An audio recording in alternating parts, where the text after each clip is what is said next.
As soon as a certain virus began to circulate across the globe, the jokes flew fast and furious: who would buy Corona beer during the coronavirus pandemic? The latest results from Anheuser-Busch InBev BUD, plus 2.11% Abbey, plus 1.38% don't make it 100% clear. But it seems like, at the very least, Corona beer sales weren't noticeably worse than any of its other brands. Anheuser-Busch InBev shares rallied Thursday, on signs of improving volumes in June. The company's press release lumped Corona with Budweiser and Stella Artois in noting that, in the first half of the year, sales of those brands fell 14% in their home markets and 15% outside their home markets. Pretty much everyone loves a good steak.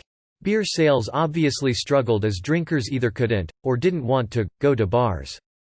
Corona in fact scarcely got a mention during the conference call, and no analysts asked about it on a company conference call. In the U.S., the company trumpeted the launch of Bud Light Seltzer as it said brand share was stable during the second quarter. A company spokesman also declined to break down the Corona sales in particular. After all, unless you're vegetarian or vegan, there's nothing quite like a nice cut of beef, grilled or fried nicely with a little bit of seasoning, and served with a nice batch of fries or potatoes. Sounds great, right? The problem is, however, that there is such a thing as a bad steak. In fact, the rift in quality between a great steak and a bad steak is perhaps greater than any other food. Just as the best can make your day, so too can the worst totally ruin it.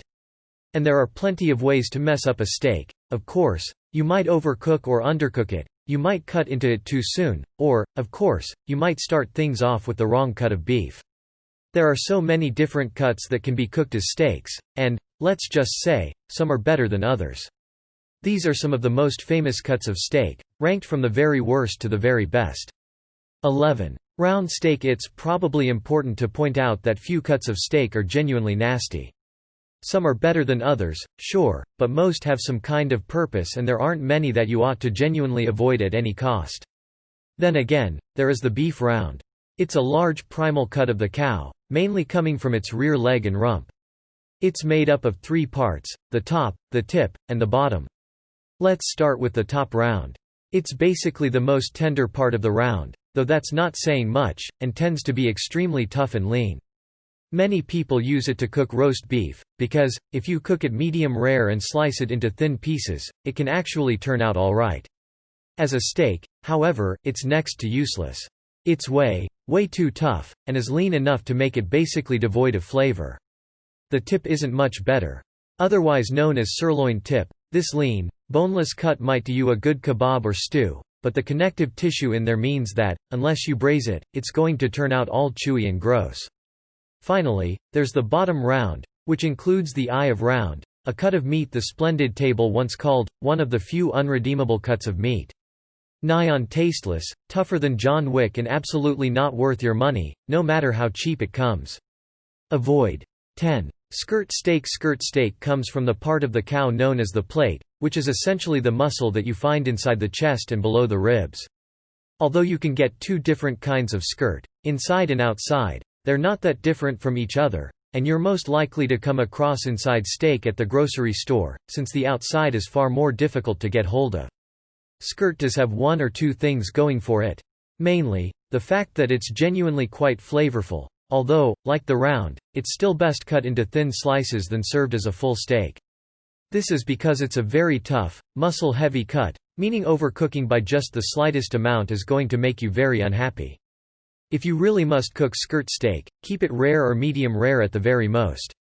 Frustratingly, although they're fine to pan fry, the long shape of the skirt makes it unwieldy to prepare and season, and a total nightmare to fit into all but the largest pans. This means everything works out nicely if you are serving up slices of beef, but even here the skirt is a perilous cut. A novice cook might be tempted to cut it with the grain, which seems more natural with the skirt. And that's a really great way to completely ruin an already average cut of beef. Skirt steak. It's just not worth the fuss. 9. Flank steak. Like skirt steak, the flank cut of beef comes from the underside of the cow, this time a little further back, right behind the plate. It's actually very similar to skirt steak too, with each having their own advantages and neither really being much better or worse than the other. The main difference is that, while skirt steak is a flavorful, tough steak, Flank steak is a slightly less tough, yet also more flavorful cut of beef. That's not saying much, however, and flank steak does still tend to be tougher than many other cuts. Again, you're generally not going to want to cook flank as a steak at all unless you intend to serve it as thin slices, but they do at least marinate nicely. As ever, remember to cut against the grain or you're in for a whole world of pain. All things considered, there's not a lot more to be said for this one. We can't really tell you which to go for if you've got a choice between flank steak or skirt steak. It probably depends on whether you prize taste over tenderness, or vice versa, but there's really not a whole lot of difference between the two. Either way, you're probably better off with something else. 8. Bottom sirloin. The sirloin is one of the most famous cuts of beef, but it's actually generally divided up into 3 smaller cuts: the top sirloin, the bottom sirloin, and the rear part of the tenderloin. These different parts vary wildly in general quality, tenderness, and flavor. By and large, the bottom sirloin is the inferior cut of the 3. The sirloin is the hip of the cow, with the bottom sirloin being taken from the upper hip section. Now, the bottom sirloin is actually great for roasting, but it's generally not great for turning into steaks, unless, like the flank or skirt, you fancy slicing it up and marinating it. Even then, it's going to be a little too chewy, especially compared to the meat from the top sirloin. Equally, certain parts of the bottom sirloin, such as the tri-tip, ball tip, or flap steak, will do well for dishes such as kebab or stew. Use it purely for a steak, however, and the bottom sirloin is likely to prove tough, chewy, and chunky. Bottom line, it's probably not going to be the worst steak you'll ever eat, but it definitely won't be the best, either. 7. Strip steak. Otherwise known as the New York strip, the ambassador steak, the strip loin steak, the Kansas City strip, the club steak, the Omaha steak, or whatever other name you care to give it. The strip steak is a cut of meat that comes from the short loin, which is located in the top center of the cow's body, just in front of the sirloin. Put more simply, the strip cut is what remains once you take the tenderloin away from the short loin. Serve them together, and you've got a T-bone or porterhouse steak, which we'll come onto in good time. Now, if you're after a middle ground between tender and tough, the strip steak is probably the steak for you. It's got a little chew to it, without being a nightmare to eat. It's also great for flavor and moisture, thanks to the marbling you'll find across the breadth of the cut. Sadly, however, this marbling does mean strip steak can be a little on the pricey side, and it's debatable whether that extra cost is really worth it, especially compared to some of the other arguably superior expensive cuts out there. For the record, you can sometimes find bone-in strip steaks, think of it like a T-bone without the tenderloin, which are otherwise known as shell steaks or club steaks, and these versions pack some extra flavor. Always worth considering, but again, expect to pay a little more for the privilege. 6. Top sirloin. Now we come to the other part of the sirloin, and by far the better choice for steak fans. The top sirloin comes from, you guessed it, the upper portion of the sirloin butt, and is usually presented in the form of a tender, boneless steak. Now, while it may not be the most tender cut of beef, especially compared to some of the pricier cuts, it's not too tough at all, and careful cooking can prevent it from becoming too chewy. The great thing here is that top sirloin is hugely flavorful, and often marbled nicely. It's also fairly lean, making it a little healthier than its rival cuts. But the best thing top sirloin has going for it is that it's great value for money. You're unlikely to have to shell out as much cash as you would for a good ribeye or T-bone, for example, but you're going to get a much better steak than cheaper options such as the round or bottom sirloin. It's also versatile, being as suitable to a stroganoff or a kebab as it is a steak. If you're cooking on a budget, this is probably one of the best options you could choose. 5. T-bone steak. A T-bone steak is cut from the forward section of the short loin on a steer, and contains both a strip of top loin, i.e. a strip steak, and a nice big slab of tenderloin. And what you've got here is a great combination of the texture and flavor of those two cuts, in one impressively sized chunk of beef. The strip steak has got all the flavor, and the tenderloin has got that amazing, tender feel to it. With the T-bone, you get to experience both at once.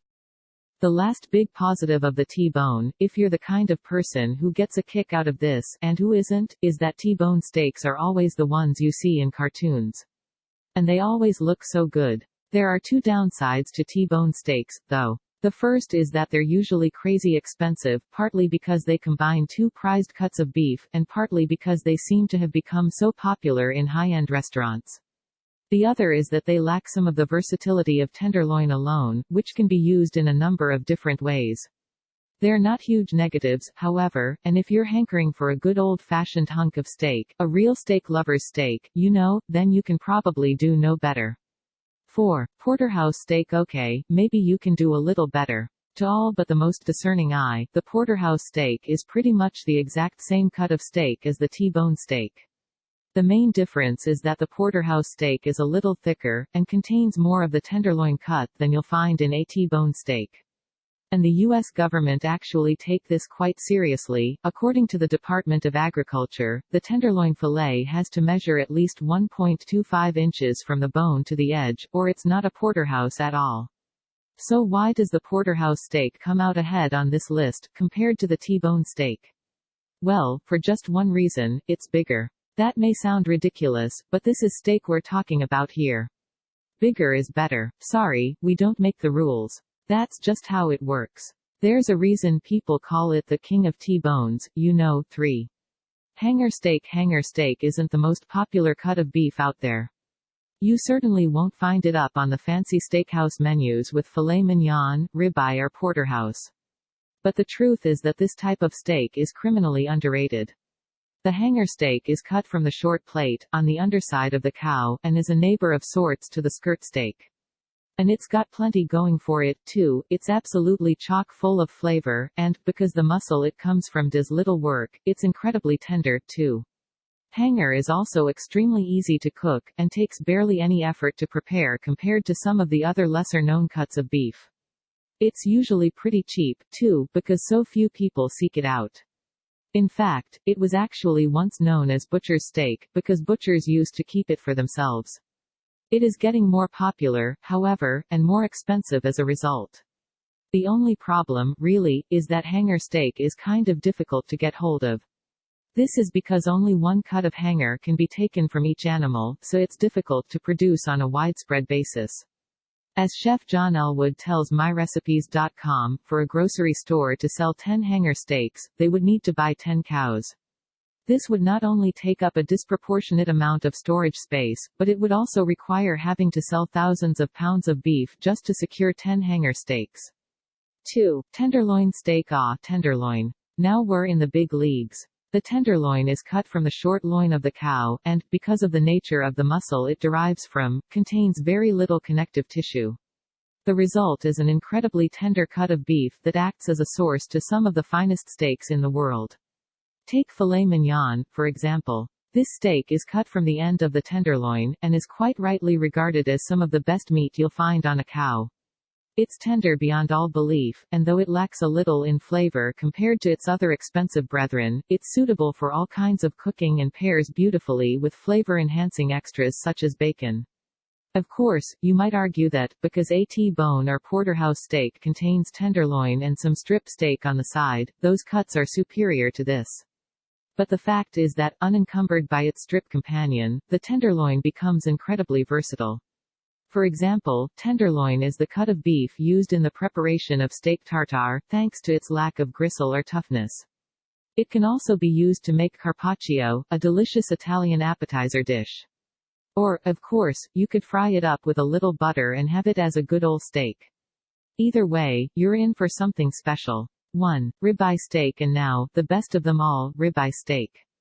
This cut of beef is taken from the rib of the cow, of course, and is easily one of the most prized and sought-after varieties of steak out there.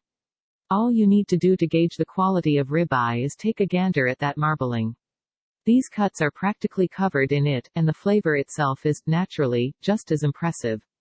All that extra fat imbues the ribeye with an incredible amount of beefy flavor, making for one of the tastiest cuts on the cow. It also helps that they're usually extremely juicy, wonderfully soft, and exactly as tender as you could ever want your steak to be. Unlike tenderloin cuts such as filet mignon, you've also got size on your side, as the ribeye's steak hold easily fill the belly of even the most ravenous steak lover. It's also worth mentioning that one of the most prized types of beef in the world is a ribeye cut, Kobe. This kind of beef is ribeye cut from the Tajima strain of cattle that are raised in Hyogo, in Japan. Real Kobe, remember, what is sold to you as Wagyu beef or even Kobe might not necessarily be Kobe, is the perfect encapsulation of all that is right with the ribeye cut, as tender as it is tasty. Ribeye steak is just the best there is, period.